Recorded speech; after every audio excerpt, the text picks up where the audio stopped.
Halo semuanya, perkenalkan kami dari kelompok 7 yang beranggotakan 3 orang. Di antaranya ada Jelita Rusliata sebagai hubungan masyarakat untuk menghubungkan antara pihak PT dengan kelompok kami. Lalu selanjutnya yaitu Dapi Narmawan sebagai dokumenter yang mendokumentasikan seluruh kegiatan yang kami lakukan. Dan selanjutnya yaitu saya sendiri, Dewi Budi Fitriadi sebagai ketua yang mengoordinasikan anggota kelompoknya agar proses kerja tetap berjalan. PT yang kami jadikan observasi ialah PT USI Pinbook Prima Software. PT ini berfokus pada pengembangan sistem informasi perbankan dan lembaga keuangan. Ada 4 sistem yang dikelola oleh PT ini, diantaranya ada IBS Core atau Integrated Bank System, sistem core banking berbasis website atau backend utamanya.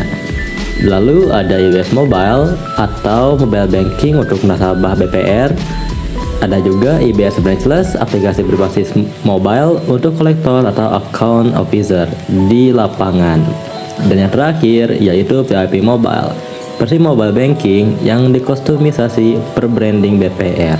Kami mengajukan surat wawancara dan observasi ke akademik pada tanggal 1 April 2026 dan di ACC pada tanggal 2 April 2026. Begitu melihat kedua surat tersebut sudah di ACC, kami pun menuju PT untuk mengajukannya.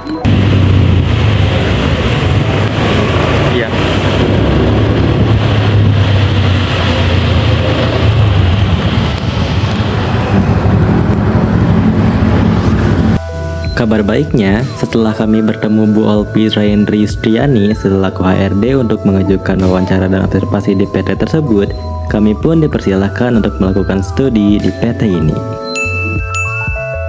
Sebelum wawancara pertama, kami berdiskusi dahulu mengenai beberapa pertanyaan yang akan dilontarkan serta merencanakan output dari wawancara ini. Hingga akhirnya kami menjabarkan bahwa output dari wawancara ini yaitu kami mengetahui entitas dari setiap sistem, skenario setiap masing-masing case di tiap-tiap entitas, aktivitas setiap case-nya, serta alur logika antara tiap-tiap entitas tersebut terhadap sistem. Wawancara pertama ini dimulai pada tanggal 15 April 2026 dengan durasi waktu selama 2 jam dari pukul 10 pagi sampai dengan 12 siang di Google Meet, sesuai kesepakatan antara kelompok kami dengan HRD di PT USI. Narasumber pada wawancara pertama ini ada 2, diantaranya ada Bapak Lugina Rizya Lubi dan juga Bapak Muhammad Ramdhani selaku Divisi IT untuk sistem informasi yang tadi disebutkan. Untuk kesimpulannya, wawancara ini memberikan kami gambaran mengenai semua yang sudah kami rencanakan. Dan juga para narasumber pun bersedia untuk menjalin komunikasi lebih lanjut di WhatsApp mengenai studi ini, agar setiap gambaran diagram yang kami buat dapat dilihat atau ditanggapi secara fleksibel. Setelah wawancara itu, kami langsung membuat gambaran diagram dari keempat sistem yang sudah dibahas serta diobservasi yang sesuai dengan bagaimana sistem-sistem tersebut berjalan. Namun perjalanan kami tidak putus di sini. Kami pun berencana wawancara kembali untuk fiksasi semua gambaran yang kami buat ke pihak PT guna menyesuaikan atau melengkapi hal-hal yang berkaitan dengan gambaran diagram. Wawancara kedua ini dihadiri oleh Ibu Olpi Raindri Yustiani sebagai narasumber. Pada sesi ini, kami tidak menanyakan hal-hal teknis mengenai 4 sistem yang menjadi objek observasi, melainkan memastikan bagaimana progres kami sesuai dengan alur keempat sistem tersebut.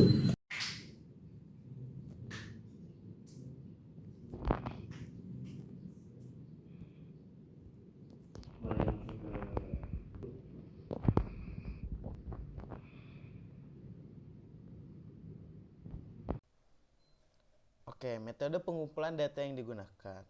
Dalam laporan kami menggunakan 2 metode utama untuk pengumpulan data. Yang pertama yaitu metode wawancara. Metode wawancara ialah teknik pengumpulan data kualitatif yang dilakukan melalui komunikasi 2 arah secara langsung antara analisis sistem dan narasumber. Kami memilih metode ini karena wawancara memungkinkan kami untuk menggali informasi secara mendalam, tidak hanya tentang apa yang terjadi, tetapi juga mengapa dan bagaimana suatu proses berjalan. Secara spesifik kami menggunakan metode wawancara semi struktur, di mana metode ini kami pilih karena memberikan fleksibilitas untuk mengeksplor skenario-skenario anomali atau kesalahan teknis sistem yang di luar daftar pertanyaan baku yang telah kami persiapkan. Dengan kata lain, jika narasumber memberikan informasi yang menarik di luar pertanyaan kami dapat mengembangkan lebih lanjut. Yang kedua, metode observasi. Di mana metode observasi adalah teknik pengumpulan data dengan cara melakukan pengamatan langsung terhadap perilaku, alur kerja, dan interaksi nyata antara pengguna atau aktor dengan sistem informasi di lingkungan kerja objek penelitian. Metode ini sangat efektif untuk memvalidasi sesuai antara deskripsi riset yang disampaikan narasumber dengan fakta opsional harian yang terjadi di lapangan. Dengan kata lain, kami tidak hanya mendengar cerita, tapi juga melihat langsung bagaimana sistem ini digunakan dalam praktik sehari-hari. Dalam tahap pengumpulan data, kami melakukan 2 tahapan yang tadi dengan pendekatan hybrid atau gabungan antara daring dan luring. Tahap pertama, kami melakukan wawancara secara daring melalui Google Platform Meet. Dan tahapan ini kami menggali informasi awalan mengenai antara sistem dan gambaran umum arsitektur ekosistem digital PT USI. Setelah itu kami juga melakukan wawancara secara offline atau luring, di mana untuk memvalidasi apa yang telah kami terima saat wawancara pertama dan menanyakan beberapa sistem yang masih kita butuhkan datanya lebih lanjut. Setelah itu kami juga observasi langsung di wawancara yang kedua. Dalam tahapan kedua ini kami melakukan kunjungan yang dimana kunjungan ini bertujuan untuk melakukan pendalaman data mengenai alur proses bisnis internal yang berjalan, melakukan observasi lapangan secara langsung, mengambil dokumentasi fisik sebagai kelengkapan lampiran laporan. Kunjungan langsung dan rangkaian wawancara yang dilaksanakan secara bertahap bersama Ibu Olpi serta tim manajemen IT dari PT USI. Use case IBS Score. Sistem ini merupakan jantung dari keseluruhan sistem layanan digital PT USI. IBS Score berfungsi sebagai sistem inti memproses seluruh data perbankan mulai dari nasabah, rekening, transaksi hingga laporan keuangan. Aktor yang terlibat dalam use case ini ada 5. Yang pertama ada customer service yang dimana bertugas melayani nasabah dalam pembukaan rekening dan memberikan informasi produk. Yang kedua ada teller yang bertugas melayani transaksi keuangan seperti sektor penarikan, pencatatan transaksi. Yang ketiga ada akuntan yang bertugas menyusun laporan keuangan dan memproses data ke modul akuntansi. Yang keempat ada nasabah yang dimana sebagai pemilik rekening yang melakukan transaksi. Dan yang terakhir ada sistem administrator yang bertugas mengelola keamanan sistem, hak akses, dan replikasi database. Di use case ini ada yang namanya membuka rekening. Use case ini merupakan use case utama yang melibatkan customer service dan nasabah dalam prosesnya. Terdapat 2 include relationship. Yang pertama ada menginputkan data nasabah atau CIF. Customer service menginput data identitas nasabah seperti nama, alamat, KTP, NPWP, dan nomor telepon. Terus include yang kedua ke penginformasian produk, di mana customer service menampilkan dan menjelaskan produk perbankan seperti tabungan, deposito, dan giro beserta detail setoran minimum, bunga, dan biaya admin. Setelah itu terdapat instant relationship ke melakukan setoran awal, yang berarti setoran awal adalah opsional dan hanya terjadi ketika nasabah melakukan setoran tunai ke teller. Terus ada transaksi tabungan. Use case ini melibatkan teller dan nasabah. Teller mencatat transaksi keuangan seperti setoran, penarikan, atau transfer. Proses ini mencakup verifikasi saldo dan pencetakan slip transaksi. Dilanjutkan menyusun laporan neraca. Use case ini melibatkan akuntan. Akuntan menyusun laporan keuangan berdasarkan data dari modul akuntansi dan memiliki include ke memproses data ke modul accounting, yang berarti setiap transaksi harus diposting ke jurnal umum sebelum laporan neraca disusun. Terus ada use case menyusun laporan riwayat koran, di mana use case ini melibatkan akuntan. Laporan ini berisi riwayat transaksi nasabah dalam periode tertentu yang diambil dari database transaksi. Terus ada use case untuk sistem administrator. Untuk sistem administrator terdapat 3 use case, yaitu yang pertama ada mengelola replikasi database, mengatur replikasi master slip untuk high availability dan recovery. Terus ada yang kedua mengelola hak akses, RBAC, mengatur role dan permission pengguna sistem.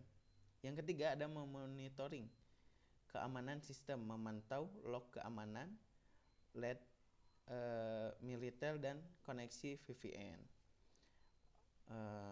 Selanjutnya kita beralih ke IBS Mobile. Sistem ini adalah aplikasi mobile banking yang dituju untuk nasabah umum. Melalui aplikasi ini, nasabah dapat melakukan berbagai transaksi perbankan secara praktis dari mana saja. Aktor yang terlibat dalam use case ini ada 3. Ada nasabah, ada payment gateway, dan ada sistem administrator. Use case-nya yang pertama yaitu login atau verification. Use case ini merupakan pusat dari seluruh fitur IBS Mobile. Semua fitur lainnya memiliki include relationship ke login verification, yang berarti nasabah harus login terlebih dahulu sebelum dapat mengakses fitur apapun. Dilanjutkan dengan registrasi. Nasabah melakukan pendaftaran di awal untuk memasukkan nomor HP yang terdapat di dalam bank, verifikasi OTP, dan pembuatan paspor. Use case ini juga include ke login dan verification. Terus ada fitur transaksi. Use case-nya ada seperti cek saldo, yaitu untuk melihat transaksi rekening secara real time. Ada mutasi, ada lihat mutasi, melihat riwayat transaksi dengan fitur periode hari ini, 7 hari, 30 hari, atau bisa di custom. Ada transaksi atau rekening, yang dimana bisa mentransfer dana antara rekening dalam bank yang sama. Yang keempat ada pembelian pulsa, membeli pulsa berbayar dengan debit langsung dari saldo. Ada pembayaran tagihan, membayar tagihan listrik, air, internet, dan lain-lain dengan terintegrasi payment gateway. Ada ganti password, mengganti password login untuk keamanan akun. Ada top up, mengisi saldo rekening melalui transfer atau kartu kredit. Terus ada use case memonitoring transaksi secara real time. Use case ini melibatkan sistem administrator. Administrator dapat melihat dashboard transaksi real time untuk mendeteksi anomali dan menjaga kestabilisasi sistem. Sistem yang ketiga kita lanjut ke sistem PIP Mobile. Sistem ini merupakan aplikasi mobile banking yang dituju untuk segmen premium dengan fitur-fitur yang lebih spesifik, termasuk pengguna nomor HP sebagai nomor rekening. Aktor yang terlibat di dalam PIP Mobile ada 4 aktor. Yang pertama ada nasabah sebagai pengguna utama aplikasi PIP, ada payment gateway sebagai sistem ketiga untuk transaksi, ada admin BPR yang berfungsi mengelola tampilan dan konfigurasi aplikasi. Dilanjutkan ada yang keempat dan terakhir sistem administrator, pendukung konfigurasi menu. Use case dan narasinya. Yang pertama ada login dan autentifikasi. Sama seperti IBS Mobile, login dan autentifikasi adalah use case pusat atau include ke hampir semua fitur lainnya. Dilanjutkan ada register ke nomor HP. Nasabah mendaftar dengan nomor HP yang akan dijadikan nomor rekening basic saving account untuk proses penginputan verifikasi OTP dan pembuatan PIN. Terus ada fitur transaksi di VIP, ada beberapa seperti cek saldo tabungan biasa yang dimana bisa melihat rekening ponsel, saldo utama dan mengendap. Yang kedua ada pembayaran tagihan PLN, PDAM dan Telkom, pembayaran tagihan dengan debit dari saldo biasa. Yang ketiga ada pembelian voucher elektrik, membeli voucher game, listrik atau pulsa yang terintegrasi dengan payment gateway. Yang keempat ada transaksi antara rekening VIP, transaksi dana ke sesama pengguna VIP mobile. Dilanjutkan ada transaksi VIP card, transaksi menggunakan kartu debit. Dilanjutkan dengan transaksi ke bank lainnya, transfer dari dana ke bank lainnya melalui payment gateway. Fitur branding dan konfigurasi. Di sini melibatkan admin BPR. Yang pertama ada mengganti tema atau logo branding. Admin mengubah tema, warna, logo dan nama aplikasi sesuai branding BPR. Yang kedua ada menyesuaikan menu konfigurasi. Admin mengaktifkan, menotifikasikan menu dan mengatur urutannya. Oke, dilanjutkan ke sistem yang keempat dan yang terakhir yaitu IBS Blendless. Sistem ini adalah aplikasi mobile yang digunakan oleh kolektor atau account officer AO yang melakukan penagihan di lapangan. Keunggulan dari sistem ini adalah kemampuannya bekerja secara offline dan melakukan sinkronisasi data dengan IBS Core. Di sini use case-nya yang terlibat ada dua aktor. Yang pertama ada sistem administrator yang mengelola sinkronisasi data, dan yang kedua ada kolektor atau AO yang bertugas lapangan yang melakukan penagihannya. Use case dan relasinya yang pertama adalah mensinkronisasikan akhir hari. Kolektor melakukan sinkronisasi di akhir hari untuk mengirimkan data pembayaran yang telah dicatat ke lapangan ke IBS Core. Proses ini mencakup pengunggahan data pembayaran. Dilanjutkan dengan mensinkronisasi data sebelum bertugas. Kolektor melakukan sinkronisasi di awal akhir untuk mengunduh data tagihan terbaru dari IBS Core sebelum turun ke lapangan. Dilanjutkan dengan melakukan penagihan lapangan. Di use case utama yang melibatkan kolektor dan nasabah, proses ini memiliki include ada dua. Yang pertama, mencatat pembayaran tunai, yang dimana kolektor mencatat nominal pembayaran tunai yang diterima dari nasabah termasuk waktu, lokasi GPS dan nominal. Diteruskan include ke penyimpanan data offline. Sistem menyimpan data transaksi ke data lokal dengan status pending sebelum sinkronisasi.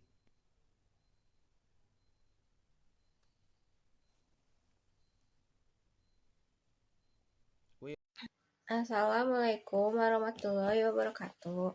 Nama saya Julita Rusliata dengan NPM 2455201131. Di sini saya akan menjelaskan use case skenario terlebih dahulu.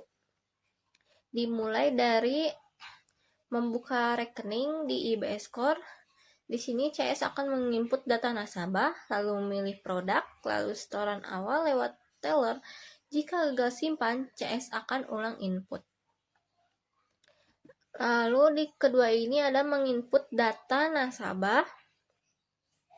Di sini CS akan mengisi KYC, lalu sistem akan mencek KTP uniknya, lalu jika koneksi putus, CS akan mencobanya lagi. Lalu di use case ketiga ini menginformasikan produk. Di sini CS akan menampilkan detail produk ke nasabah. Lalu jika data belum ada di sistemnya, maka CS akan menghubungi admin. Lalu yang keempat ini adalah melakukan setoran awal. Di sini teller akan mengecek nominal minimumnya. Lalu jika kurang nominalnya atau setorannya kurang, maka akan ditolak. Jika printer error, maka akan membuat bukti manual. Lalu kelima, di sini ada mencatat transaksi tabungan. Di sini teller akan memproses dari setor, tarik, dan transfer. Lalu sistem akan mencek saldo terlebih dahulu.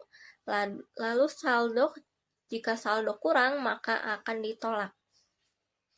Lalu keenam ini ada mencetak buku tabungan. Di sini adalah aktivitas mencetak buku tabungan.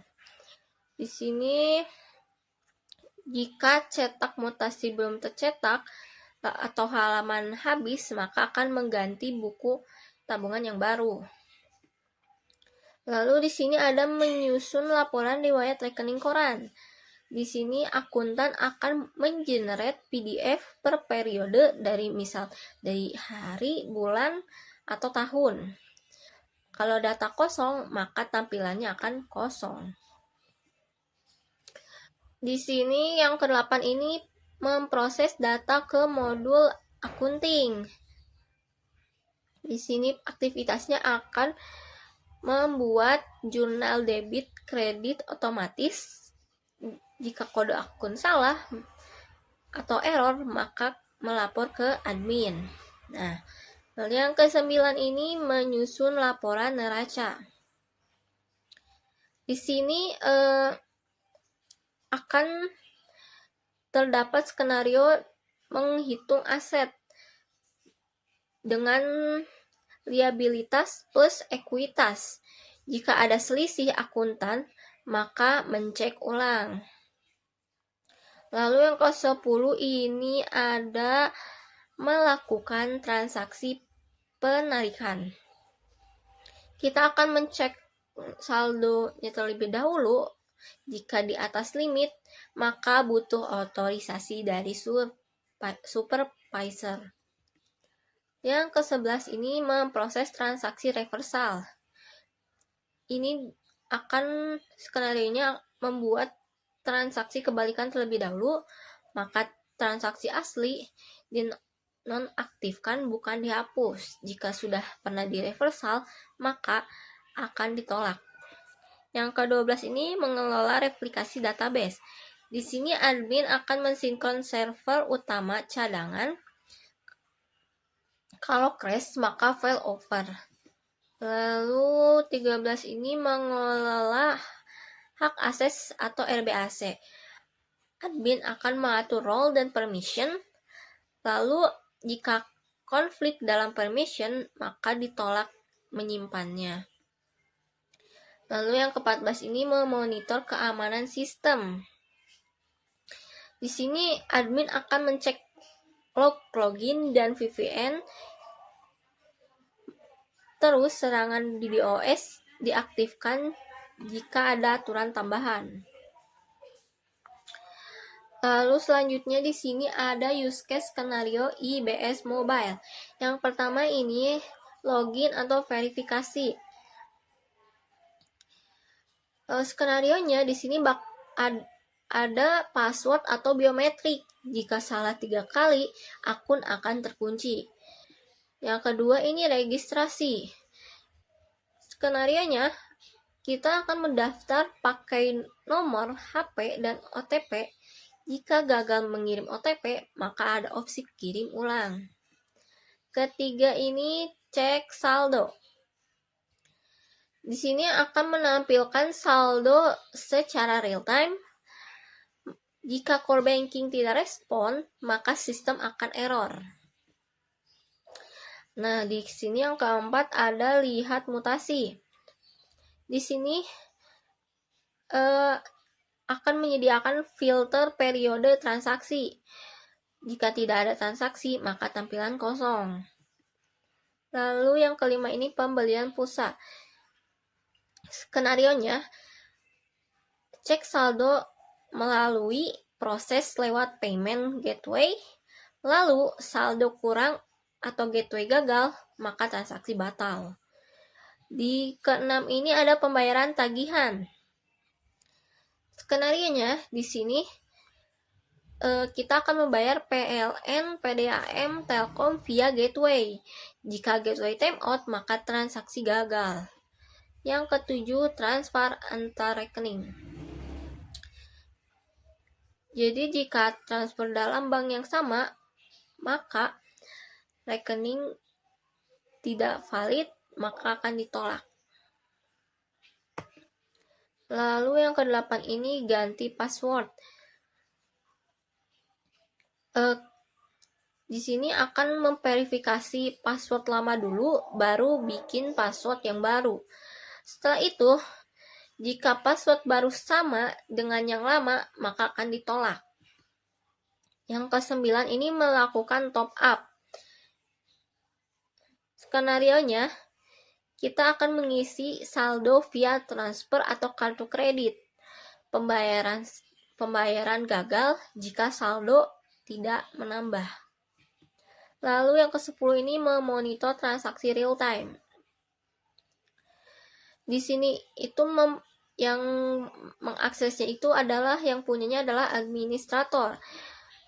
Dan dashboard akan mengupdate tiap 5 detik di transaksi real time ini. Lalu yang ketiga ini ada use case skenario VIP mobile. Yang pertama ini ada registrasi dengan nomor HP. Jadi di sini tuh si nomor HP ini akan menjadi nomor rekening. Jika gagal, maka ada OTP untuk kirim ulang. Yang kedua, login atau autentikasi. Kalau yang ini login dengan PIN atau password. Jika salah, maka 3 kali maka akan terkunci akunnya. Yang ketiga ini cek saldo tabungan BSA. Di sini akan menampilkan saldo BSA. Jika gagal connect core banking, maka akan menampilkan pesan error. Yang keempat ini pembayaran tagihan seperti PLN, PDAM, Telkom. Di sini aktivitasnya akan membayar pakai PIN lewat payment gateway. Jika gateway gagal, saldo tidak akan terdebit. Yang kelima, pembelian voucher elektronik. Di sini skenarionya akan membeli pulsa, game atau listrik, saldo listrik. Nah, jika saldo kurang yang ada di bank, maka akan ditolak. Lalu yang keenam ini transfer antar rekening VIP. Skenarionya transfer pakai nomor HP tujuan. Jika si nomor HP atau penerimanya tidak ditemukan, maka akan ditolak. Nah, di sini ada transaksi VIP card. Di sini transaksinya akan menggunakan kartu fisik, EDC atau ATM. Jadi di bagian ini sangat support dalam mode offline. Yang ke-8 transfer ke bank lain. Jadi skenarionya kita akan transfer antar bank via gateway. Tetapi Jika kode bank salah, maka menampilkan tampilan daftar bank. Yang ke-9 ini mengganti tema atau logo. Nah, admin BPR akan kostumisasi branding. Jika gagal menyimpan, maka admin BPR menghubungi admin. Yang ke-10 ini menyesuaikan menu. Skenarionya, di sini admin BPR dapat mengatur fitur aktif atau nonaktif. Lalu yang keempat ini ada IBS branchless. Yang pertama ini ada sinkronisasi akhir hari. Di sini kolektor akan mengirim data ke IBS Core. Tetapi jika koneksi putus, maka data diantrikan. Yang kedua ini mensinkronisasi data sebelum bertugas. Skenarionya, unduh data tagihan terlebih dahulu sebelum ke lapangan. Jika gagal connect, maka pakai data yang lama. Yang ketiga ini melakukan penagihan di lapangan. Kolektor itu akan mencari nasabah, lalu akan mencatat bayar tunai, lalu simpan secara offline. Jika baterai habis, maka harus mencatat manual. Yang keempat ini mencatat pembayaran tunai.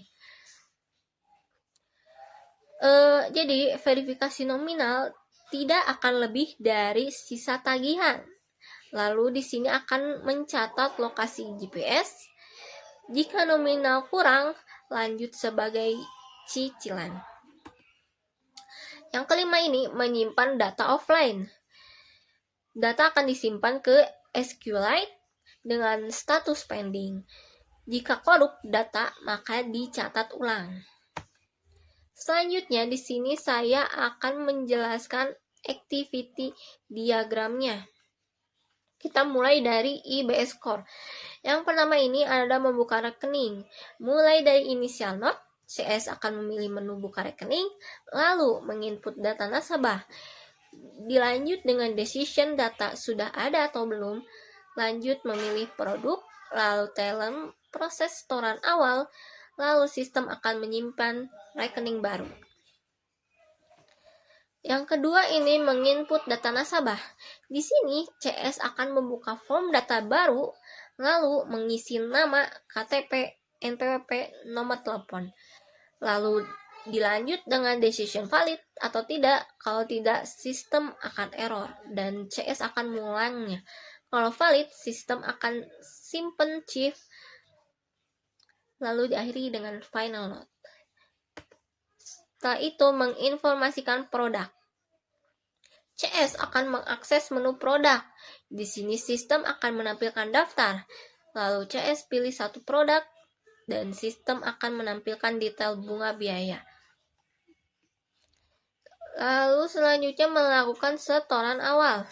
Di sini teller akan memilih menu, lalu menginput nomor rekening dan nominal. Dilanjut dengan decision memenuhi minimum atau tidak. Kalau tidak akan ditolak.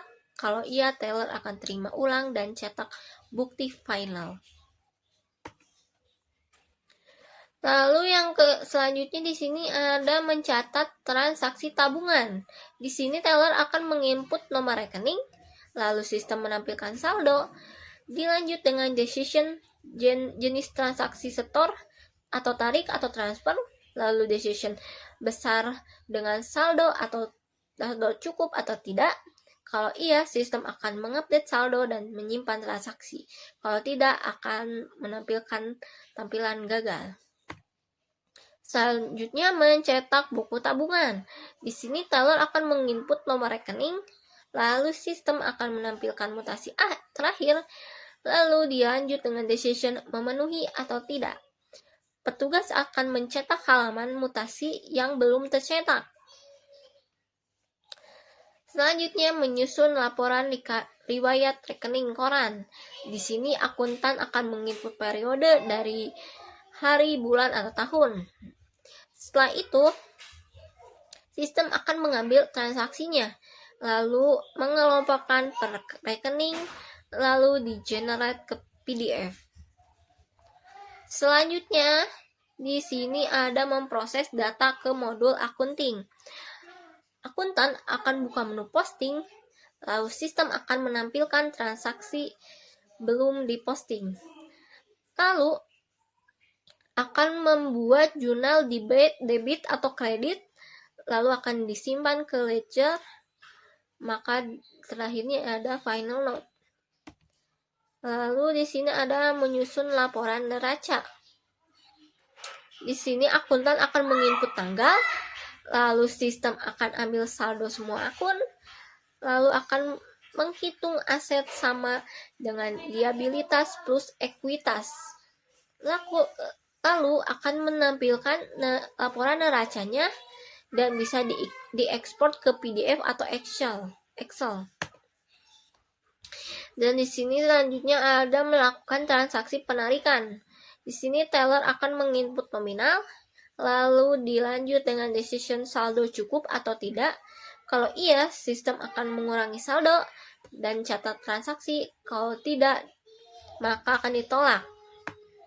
Selanjutnya memproses transaksi reversal. Di sini teller akan menginput ID transaksi salah, lalu sistem akan menampilkan detail asli, lalu ada percabangan ke swimlane supervisor untuk otorisasi kalau lebih dari 1 hari. Lalu sistem akan membuat transaksi kebalikan dan nonaktifkan transaksi asli. Selanjutnya ada mengelola replikasi database. Di sini admin akan login server, lalu mencek status replikasi master slave, lalu akan menguji sinkronisasi, catat log, lalu akan mencatat log. Selanjutnya mengelola hak akses RBAC. Di sini admin akan membuat role, lalu memilih permission, lalu akan menambah user ke role-nya. Lalu sistem akan menyimpan konfigurasinya. Selanjutnya, memonitor keamanan sistem. Di sini admin akan mengakses dashboard, lalu mencek login gagal. Dilanjut dengan decision ada anomali atau tidak. Kalau iya, maka blokir sementara. Kalau tidak, akan lanjut ke cek VPN dan hash password. Oke, di sini ada activity diagram IBS Mobile. Yang pertama ini ada login atau verifikasi. Di sini nasabah akan membuka aplikasi. Lalu si sistem itu akan menampilkan halaman login. Lalu decision pakai biometrik atau tidak. Lalu 2 jalur ketemu di decision credential valid. Kalau iya, tampilkan dashboard. Kalau tidak, error atau log. Selanjutnya registrasi. Di sini nasabah akan memilih menu registrasi, lalu menginput nomor HP, lalu si sistem akan mengirim OTP.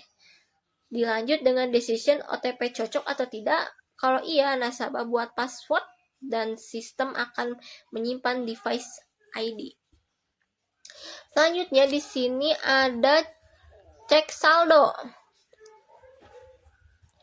Di cek saldo ini, nasabah akan memilih menu. Lalu sistem akan menampilkan daftar rekening. Lalu saldo terkini akan ditampilkan. Diakhiri dengan final note. Selanjutnya ada lihat mutasi. Di sini nasabah akan memilih periode dari hari, bulan atau tahun. Lalu ada condition untuk custom tanggal. Lalu ada sistem ambil data dari core banking dan menampilkan data transaksi. Selanjutnya ada pembelian pulsa. Di sini nasabah akan pilih operator atau operator dan nominal. Lalu akan menginput password transaksi. Dilanjut dengan decision saldo cukup atau tidak. Kalau iya, sistem akan panggil payment gateway. Lalu dilanjut lagi decision sukses atau tidak kalau dari gateway. Kalau sukses, debit saldo dan notifikasi akan muncul. Kalau gagal, transaksi akan dibatalkan. Selanjutnya ada pembayaran tagihan. Di sini nasabah akan memilih penyedia, lalu menginput nomor pelanggan. Lalu sistem akan menampilkan tagihan, dilanjut dengan decision saldo cukup atau tidak, lalu akan melalui proses via payment gateway. Jika decision sukses, maka akan menampilkan sukses dan saldo bertambah. Selanjutnya ada transfer antar rekening. Di sini nasabah akan memilih rekening sumber tujuannya, lalu menginput nominal, dilanjut dengan decision saldo cukup atau tidak. Kalau iya, sistem akan proses transfer dan notifikasinya sukses. Kalau tidak, maka ditolak. Selanjutnya ada ganti password. Nasabah di sini akan input password lama, lalu dilanjut decision valid atau tidak. Kalau valid akan menginput password baru dengan 2 kali pengulangan. Kalau tidak, maka mengulang atau tampilkan notifikasi gagal karena passwordnya yang lama sama dengan yang lama atau kurang kekuatannya. Selanjutnya ada melakukan top up. Di sini nasabah akan memilih metode, lalu input nominal, lalu sistem akan menampilkan instruksi pembayaran. Di sini nasabah akan menyelesaikan pembayaran, lalu sistem akan menambah saldo jika berhasil. Selanjutnya di sini ada memonitor transaksi real time. Di sini admin akan login dashboard, lalu sistem akan menampilkan transaksi terbaru dan ada loop update tiap 5 detik.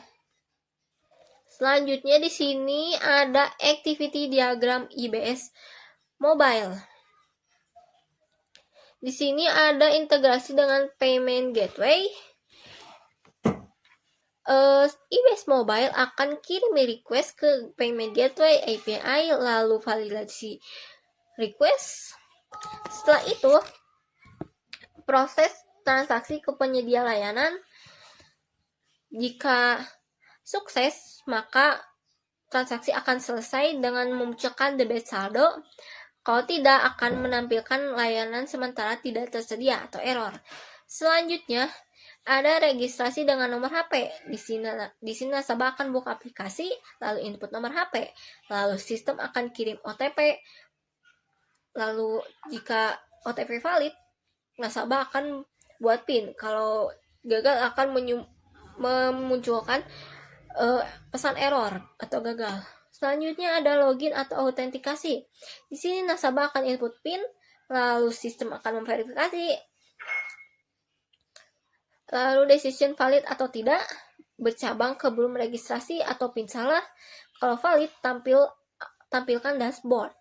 Selanjutnya ada cek saldo tabungan BSA. Di sini nasabah akan memilih menu, lalu sistem akan menampilkan saldo BSA. Selanjutnya ada pembayaran tagihan PLN, PDAM, Telkom. Di sini nasabah akan pilih penyedianya, lalu input nomor pelanggan, lalu konfirmasi PIN. Di sini prosesnya akan menggunakan payment gateway. Selanjutnya di sini ada pembelian voucher elektronik. Di sini nasabah akan memilih kategori sama nominal, lalu decision pulsa atau bukan, karena perlu nomor tujuan.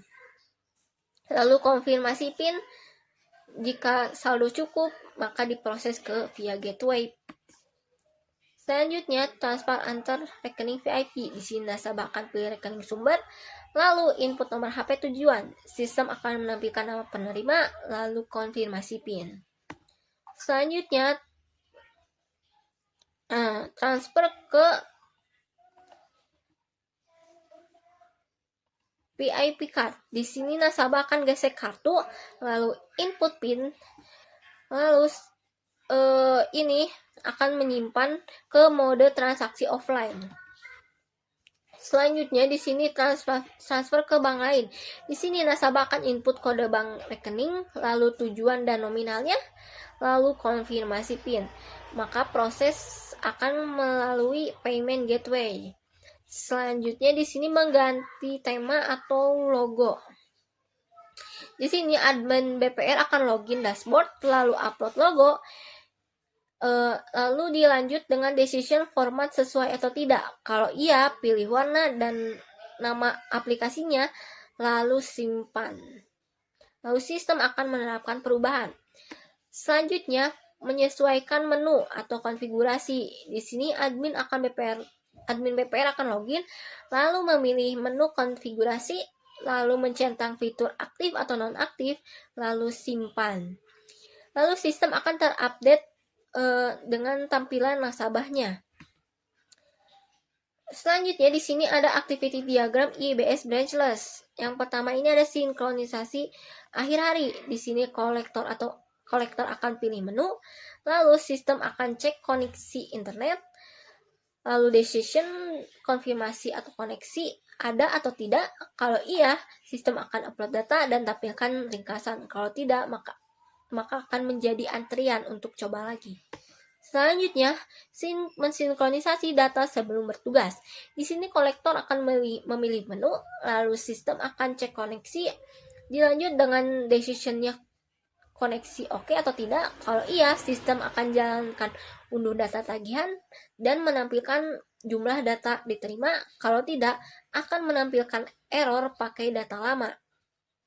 Selanjutnya, melakukan penagihan lapangan. Di sini versi device.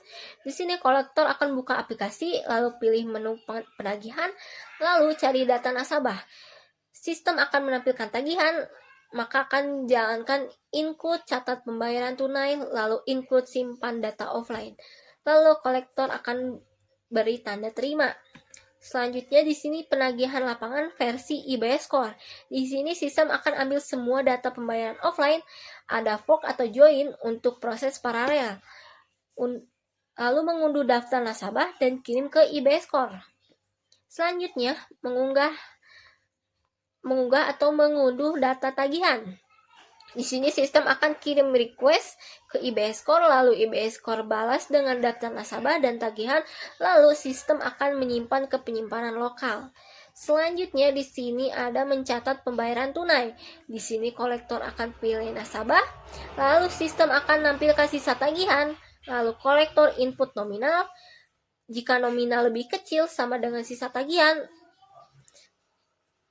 akan dibatalkan. Kalau kurang, ada decision lanjutkan sebagian atau batalkan. Kalau sesuai, sistem catat waktu dan lokasi GPS-nya. Selanjutnya ada menyimpan data offline. Di sini sistem akan terima data transaksi, lalu simpan ke SQLite dengan status pending, lalu decision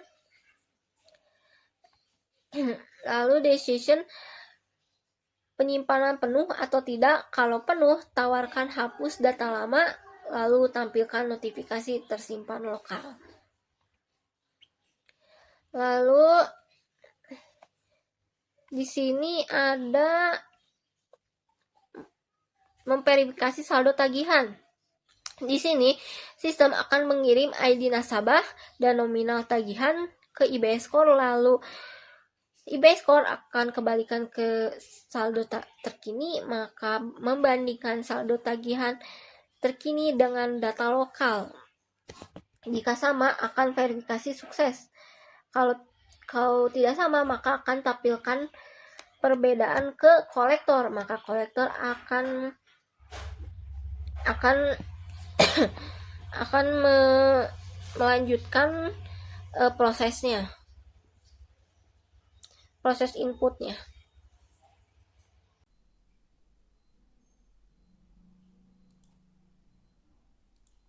Oke, sekarang masuk ke sequence diagram. Adalah diagram interaksi yang menjelaskan bagaimana objek-objek dalam sistem saling bekerja sama dan berkomunikasi melalui pengiriman pesan yang disusun berdasarkan urutan waktu atau kronologis. Maksud yang pertama ke UC 01 membuka rekening. Alurnya adalah customer service memilih menu, buka ranking. Dilanjutkan dengan sistem menampilkan form data nasabah. Dilanjutkan ke customer service menginputkan data nasabah. Dilanjutkan sistem memvalidasi format data. Dilanjutkan lagi ke jika data valid, sistem akan menyimpan data CIF dalam bentuk konfirmasi, dan jika data tidak valid maka sistem akan menampilkan error. Selanjutnya yang kedua, UC02 menginput data nasabah. Yang pertama, customer service membuka form data nasabah baru. Dilanjutkan dengan sistem menampilkan form input. Selanjutnya, customer service menginputkan nama, alamat, KTP, NPWP, dan telepon. Dilanjutkan, sistem memvalidasi format data, misalnya KTP unik.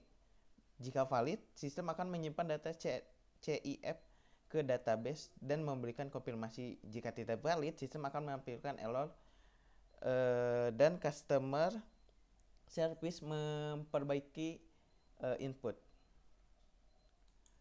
Yang ketiga, ada UC03 menginformasikan produk.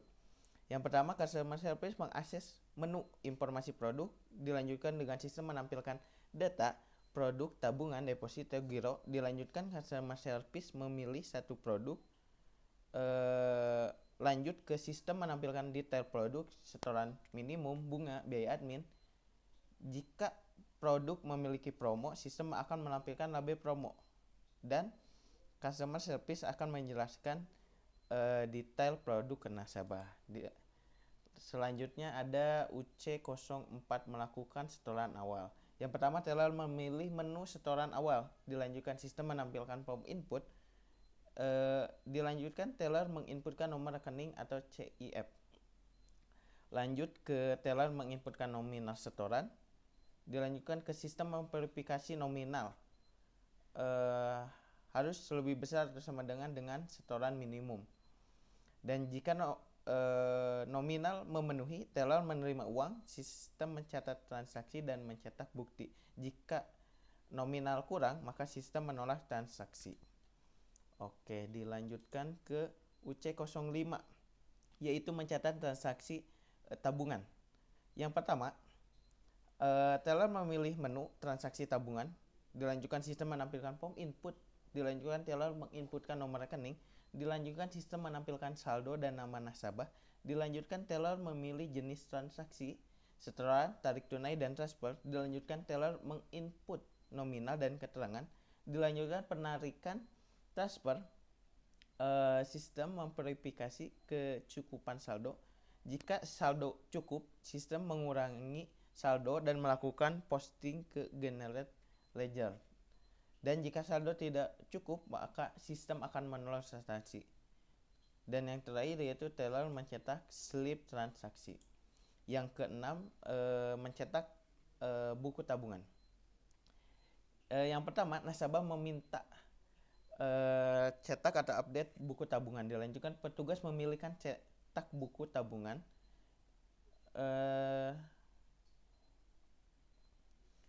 Terus sistem menampilkan input. Diteruskan petugas menginputkan nomor rekening. Terus sistem menampilkan data nasabah dan mutasi akhir. Terus petugas menginputkan tanggal transaksi terakhir cetak. Dilanjutkan jika buku halaman habis, maka sistem memberikan peringatan kepada petugas buku baru. Jika normal, sistem akan mencetak halaman mutasi yang belum tercetak, dan jika print error, petugas akan mencatat manual dan mengecek ulang nanti.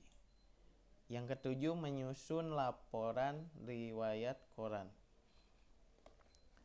Yang pertama, akuntan memilih menu laporan. Laporan rekening koran. Terus sistem menampilkan form input. Dilanjutkan akuntan menginput periode bulan atau tahun. Jika dalam satu rekening tertentu, akuntan menginput nomor rekening, sistem melakukan query ke database transaksi. Dilanjutkan sistem mengelompokkan data per rekening. dan sistem melakukan generate laporan PDF. Diteruskan, accounting menyimpan atau mencetak laporan. Jika data tidak ditemukan, sistem akan menampilkan laporan kosong. Sekarang ke 8, yaitu memproses data ke modul accounting. Yang pertama, akuntan membuka menu posting ke accounting. Sistem akan menampilkan data transaksi yang belum diposting. Akuntan memilih periodik atau klik posting otomatis. Jika periode manual, akuntan menginput periode. Sistem mengambil transaksi sesuai filter. Sistem membuat jurnal debit sesuai dengan kode akun. Dan jika kode akun ditemukan, sistem akan menyimpan jurnal ke dalam mode accounting. Jika akun tidak ditemukan, maka sistem akan menampilkan error. Dilanjutkan ke 9, menyusun laporan neraca. Yang pertama, akuntan memilih menu laporan neraca. Dilanjutkan ke sistem akan menampilkan output input tanggal. Lanjutkan, akuntan menginput tanggal neraca. Setelah itu sistem meminta data saldo akhir semua akun ke generate ledger. Dan jika data GL valid, sistem akan menghitung total aset dan total liabilitas dan ekuitas. Jika neraca seimbang, sistem menampilkan neraca. Jika neraca tidak seimbang, maka sistem akan menampilkan selisih. Dan jika data GL korup, maka sistem akan menampilkan error. Dilanjutkan ke 10, yaitu melakukan transaksi penarikan. Yang pertama, teller akan memilih menu penarikan dan sistem akan menampilkan form input. Dilanjutkan, teller akan menginput nomor rekening dan sistem akan menampilkan saldo. Dilanjutkan, teller akan menginput nominal penarikan dan sistem akan memverifikasi limit harian. Jika penarikan di atas limit, teller meminta otoritas supervisor. Jika dalam limit, sistem memverifikasi kecukupan saldo. Jika saldo tidak cukup, sistem mengurangi saldo dan melakukan posting ke GL. Dan yang terakhir, teller akan membayar uang tunai ke nasabah. Oke, dilanjutkan ke 11, yaitu memproses transaksi referral. Yang pertama yaitu teller memilih menu referral transaksi. Sistem menampilkan form input ID transaksi. Teller menginputkan ID transaksi yang salah. Sistem melakukan detail transaksi asli. Dilanjutkan, teller memilih alasan reversal. Jika transaksi kurang dari 1 hari, maka teller akan meminta persetujuan manajer. Tapi jika transaksi kurang dari 1 hari, super akan meminta langsung memberikan otoritas. Jika belum pernah di referral, sistem membuat transaksi baru dengan nilai terbalik. Jika sudah pernah di referral, sistem menolak. Yang ke-12 yaitu mengelola replikasi database. Yang pertama ada admin login ke server database. Dilanjutkan, admin mengecek status replikasi sleep or running dan sleep SQL running. Jika ada masalah lag, admin akan menjalankan perintah start atau stop sleep. Admin menguji sinkronisasi dengan membandingkan data master dan sleep. Admin mencatat log reparasi, dan jika sleep database crash, admin melakukan file over ke sleep. Yang ke-13 yaitu mengolah hak akses. Yang pertama ada admin akan memilih menu manajemen user dan akan menampilkan form manajemen user. Dilanjutkan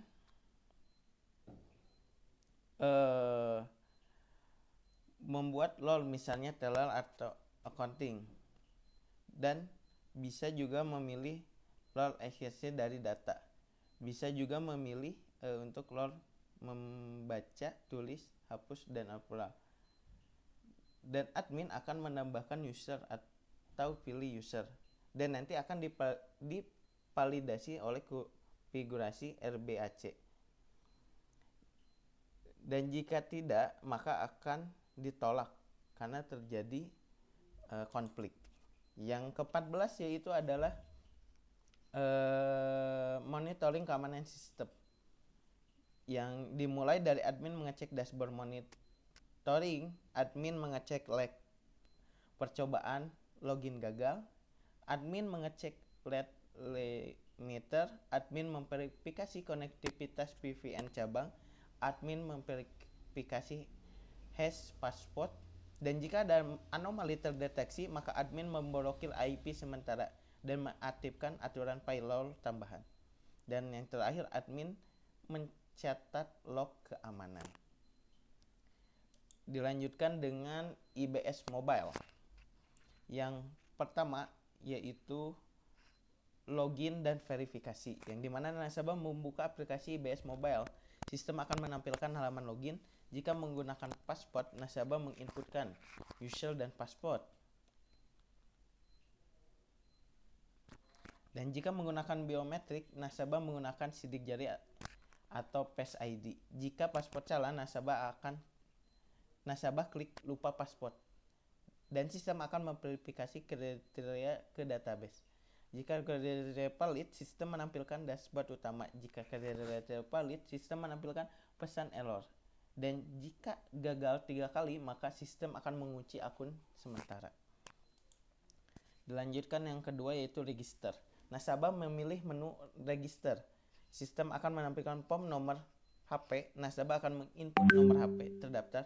Jika nomor HP terdaftar, sistem akan mengirimkan OTP. Nasabah menginputkan kode OTP. Jika OTP valid, sistem akan membuatkan password. Dan nasabah akan membuat password dan konfirmasi. Dan nantinya sistem akan menyimpan data registrasi dan device ID. Jika OTP tidak valid, maka sistem akan menampilkan error dan opsi kirim ulang. Yang ketiga ada cek saldo, yang dimana alurnya pertama nasabah memilih menu cek saldo dan sistem akan menampilkan daftar rekening nasabah. Dilanjutkan nasabah memilih rekening yang ingin dicek. Maka sistem akan mengambil saldo terkini dari core banking. Jika core banking respon, sistem akan menampilkan saldo. Jika core banking tidak merespon, maka sistem akan menampilkan pesan gangguan. Dilanjutkan ke lihat mutasi keempat. Yang pertama, nasabah memilih menu mutasi rekening dan sistem akan menampilkan pilihan periode hari ini, misalkan 7 hari, 30 hari atau custom. Jika periode default, nasabah memilih per periode. Jika periode custom, nasabah menginputkan tanggal mulai dari kapan dan akhirnya kapan. Dan sistem nanti akan mengambil data transaksi dari core banking. Jika data ditemukan, sistem akan menampilkan data transaksi. Jika data tidak ditemukan atau tidak ada transaksi, maka sistem akan menampilkan tidak adanya transaksi. Yang kelima yaitu pembelian pulsa. Yang pertama, nasabah memilih menu pembelian pulsa dan sistem akan menampilkan data operator dan nominal. Dan dilanjutkan, nasabah akan memilih operator dan nominal. Nasabah menginputkan nomor HP tujuan dan jika nominal tersedia, sistem akan menampilkan konfirmasi. Nasabah tinggal mengkonfirmasi dengan password transaksi. Sistem memverifikasi saldo. Jika saldo cukup, sistem akan menampilkan payment gateway. Dan jika payment gateway sukses, sistem mendebit saldo dan menampilkan notifikasi. Jika payment gateway gagal, maka sistem akan membatalkan transaksi. Oke. Sekarang yang keenam, yaitu pembayaran tagihan. Yang pertama, nasabah akan memilih menu pembayaran tagihan dan nanti sistem akan menampilkan data penyedia tagihan. Dan nantinya nasabah bisa memilih penyediaan dan menginput nomor pelanggan. Nanti sistem akan mengecek tagihan ke payment gateway. Jika tagihan ditemukan, sistem akan menampilkan tagihan. Dan nanti nasabah akan mengkonfirmasi pembayaran dengan PIN dan sistem akan memverifikasi saldo. Tapi jika saldo tidak cukup, maka sistem akan memanggil payment gateway. Dan jika payment gateway sukses, sistem akan mendebit saldo dan menampilkan notifikasi. Dilanjutkan yang ketujuh, ada transfer antar rekening. Yang pertama, nasabah memilih menu transaksi antar rekening. Sistem menampilkan daftar rekening sumber dan nasabah memilih rekening sumber. Dilanjutkan, nasabah menginput nomor rekening, tujuan, dan nominal. Jika nominal tujuan valid, sistem menampilkan konfirmasi. Sistem menginputkan paspor transaksi. Sistem memverifikasi saldo. Jika saldo tidak cukup, maka sistem akan memproses transfer dan menampilkan notifikasi. Jika saldo tidak cukup atau rekening tidak valid, maka sistem akan menolak. Dilanjutkan yang ke-8, yaitu ganti paspor. Yang pertama, nasabah akan memilih menu pengaturan ganti paspor. Sistem akan meminta paspor lama, nasabah tinggal menginputkan paspor yang lama. Jika paspor lama cocok, maka sistem meminta paspor baru. Nasabah tinggal menginputkan paspor baru sebanyak 2 kali. Sistem akan memverifikasi kekuatan paspor. Jika paspor baru valid dan berbeda, sistem akan menyimpan paspor baru. Jika paspor lama salah, sistem akan menampilkan error, dan jika paspor baru tidak valid, sistem akan menolak. Yang ke-9, yaitu tentang top up. Nasabah akan memilih menu top up. Sistem akan menampilkan metode top up. Nasabah memilih metode yang menginputkan nominal. Jika via transfer, sistem akan menampilkan instruksi pembayaran. Jika via kartu, sistem akan meminta detail kartu. Nasabah menyelesaikan pembayaran. Jika pembayaran berhasil, sistem akan menambahkan saldo dan menampilkan notifikasi. Jika pembayaran gagal, sistem tidak akan menambahkan saldo. Dilanjutkan yang ke-10, yaitu monitor transaksi real time IBS Mobile. Oke, yang pertama yaitu admin login ke sistem monitoring. Admin nanti membuka transaksi real time. Sistem akan menampilkan daftar transaksi terbaru. Dan sistem akan merefresh setiap 5 menit.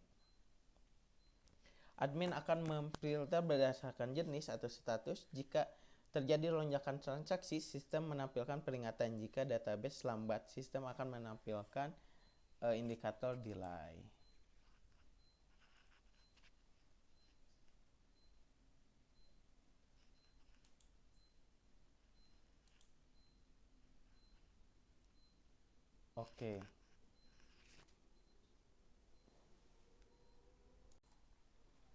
Oke, selanjutnya yaitu PayV Mobile. Yang pertama ada register dengan nomor HP, yang dimana nasabah akan membuka aplikasi PayV Mobile. Sistem akan menampilkan halaman register, dan nanti nasabah menginputkan nomor HP. Jika nomor HP sudah terdaftar, sistem akan mengirimkan OTP. Nasabah menginput kode OTP. Jika kode OTP valid, maka sistem akan membuat PIN atau password.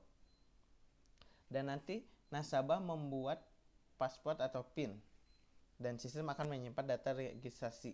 Jika nomor HP sudah terdaftar, sistem akan mengarahkan ke halaman login. Yang kedua ada cek saldo tabungan. Yang kedua adalah login autentikasi. Nasabah akan membuka PayV Mobile. Sistem akan menampilkan halaman login. Jika belum registrasi, sistem akan mengarahkan ke halaman registrasi. Jika sudah registrasi, nasabah menginputkan PIN dan password. Sistem akan memverifikasi kredensial. Jika PIN dan password valid, sistem akan menampilkan dashboard utama. Jika PIN atau password salah, sistem akan menampilkan error. Dan jika salah sebanyak 3 kali, sistem akan mengunci akun sementara. Yang ketiga yaitu cek saldo BESA. Yang pertama, nasabah memilih cek saldo. Jika hanya satu BESA, sistem langsung mengambil saldo. Jika lebih dari satu BSA, sistem akan menampilkan pilihan rekening. Nasabah memilih rekening yang ingin dicek. Sistem mengambil saldo BSA terkini dari core banking dan sistem akan menampilkan saldo BSA. Yang keempat ada pembayaran tagihan. Yang pertama, nasabah akan memilih menu pembayaran tagihan. Sistem akan menampilkan daftar penyedia PLN, PDAM atau Telkom. Nasabah akan memilih penyedia dan menginputkan nomor pelanggan. Sistem akan mengecek tagihan ke Payment Gateway. Jika tagihan ditemukan, sistem akan menampilkan nominal tagihan. Dan nasabah nanti mengonfirmasi pembayaran dengan PIN. Jika saldo tidak cukup, sistem akan mengambil Payment Gateway. Jika Payment Gateway sukses, maka sistem mendebit saldo BSA. Yang kelima, ada pembelian voucher elektronik. Nanti nasabah memilih pembelian voucher elektronik, sistem akan menampilkan katalog voucher dan nasabah akan memilih kategori dan nominal. Jika pulsa, nasabah akan menginfokan nomor tujuan. Jika voucher tersedia, sistem menampilkan konfirmasi, nasabah mengonfirmasi dengan PIN. Jika saldo cukup, sistem menampilkan Payment Gateway. Jika Payment Gateway sukses, sistem akan mendebit saldo dan menampilkan kode voucher. Oke, yang keenam, transfer antar rekening PIV. Nasabah memilih menu transfer antar rekening PIV. Sistem akan menampilkan data rekening sumber. Nasabah akan memilih rekening sumber dan nasabah akan menginputkan nomor tujuan. Jika nomor HP penerima terdaftar, sistem akan menampilkan nama penerima. Nasabah menginputkan nominal, mengonfirmasi dengan PIN. Jika saldo tidak cukup, maka sistem akan memproses transfer. Yang ketujuh, transaksi dengan PIV Card. Yang pertama, nasabah akan mengecek atau memasukkan PIV Card ke ATM dan nanti sistem akan meminta PIN kartu. Nasabah menginputkan PIN, nanti sistem memverifikasi PIN dan rekening saldo. Jika saldo cukup dan PIN valid, sistem akan mengotorisasi transaksi dan mendebit saldo. Jika transaksi online, sistem mencetak struk. Jika transaksi offline, sistem akan menyimpan data dan mensinkronisasikan nanti. Dan jika saldo tidak cukup atau PIN invalid, sistem menolak transaksi. Oke, yang kedelapan yaitu tentang transfer ke bank lain. Yang pertama, nasabah akan memilih transfer ke bank lain. Jika kode bank tidak dikenal, sistem menampilkan daftar bank. Nanti nasabah menginputkan kode bank, menumpahkan rekening tujuan dan nominal. Sistem akan mengecek nama penerima ke Payment Gateway. Jika saldo cukup, sistem memanggil Payment Gateway. Jika Payment Gateway sukses, sistem akan mendebit saldo. Yang kesembilan, yaitu mengganti tema atau logo. Nanti admin BPL login ke dashboard admin PIV Mobile. Admin memilih menu branding, admin mengupload logo branding. Jika logo sesuai dengan format, admin memilih warna primer dan sekunder. Admin akan mengubah nama aplikasi. Admin akan menyimpan perubahan. Jika konfigurasi berhasil, sistem akan melakukan perubahan ke aplikasi. Jika logo tidak sesuai dengan format, sistem akan menolak. Jika gagal menyimpan, admin akan menghubungi sistem administrator. Yang ke-10, admin BPR login ke dashboard admin. Admin akan memilih menu konfigurasi. Sistem akan menampilkan daftar fitur. Admin akan mencetak menu yang aktif, mengaktifkan yang tidak. Jika mengatur urutan, admin mengolah drop. Admin menyimpan konfigurasi. Jika konfigurasi berhasil, sistem penyelesaian tampilan. Dan jika gagal menyimpan, admin akan menghubungi sistem administrator.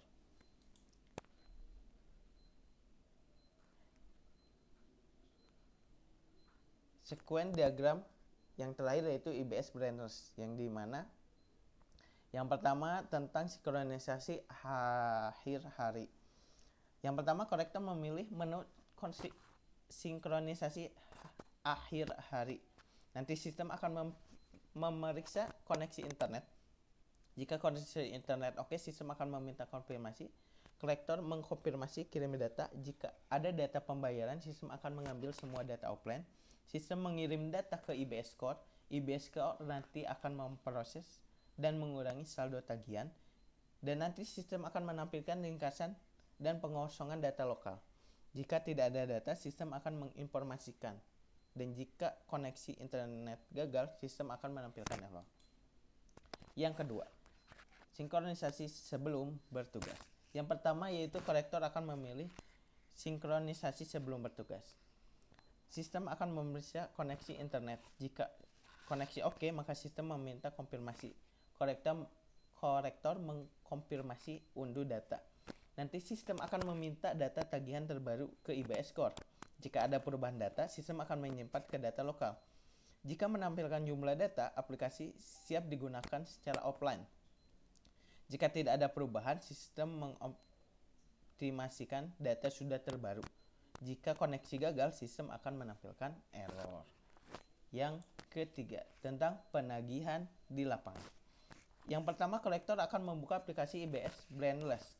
Kolektor akan memilih menu penagihan lapangan. Kolektor mencari data nasabah. Jika data ditemukan, sistem menampilkan tagihan. Kolektor menginputkan nominal pembayaran.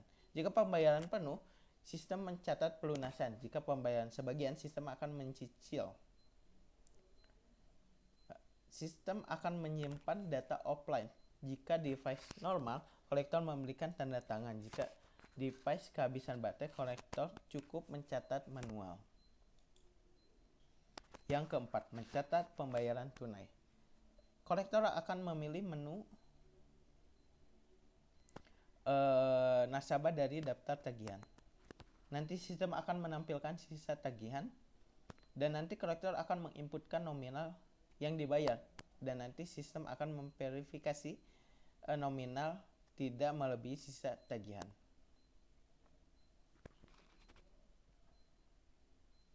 Dan nanti jika nominal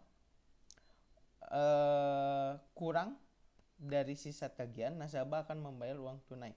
Sistem mencatat waktu, lokasi, nominal. Jika nominal lebih dari sisa tagihan, sistem akan memberikan peringatan.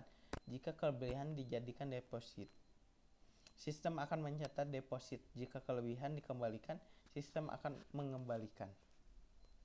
Dan yang terakhir yaitu menyimpan data offline. Yang pertama, sistem menerima data transaksi pembayaran dan nanti sistem akan mencetak kapasitas penyimpanan lokal. Dilanjutkan jika penyimpanan penuh, sistem akan memberikan peringatan. Dan kolektor menghapus data lama yang sudah tersinkronisasi. Jika penyimpanan tersedia, sistem akan menyimpan ke SQLite. Sistem menandai transaksi sebagai pending. Sistem akan menampilkan notifikasi data tersimpan secara lokal dan jika data korup, sistem akan menampilkan error.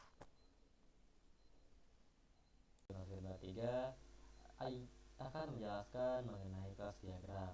Kelas diagram yang pertama yaitu IBS Core. Di sini bentuk kelas-kelasnya ada nasabah, rekening, transaksi, CIP atau Customer Information File, produk, jurnal umum, neraca, user, role, permission, dan lain-lain.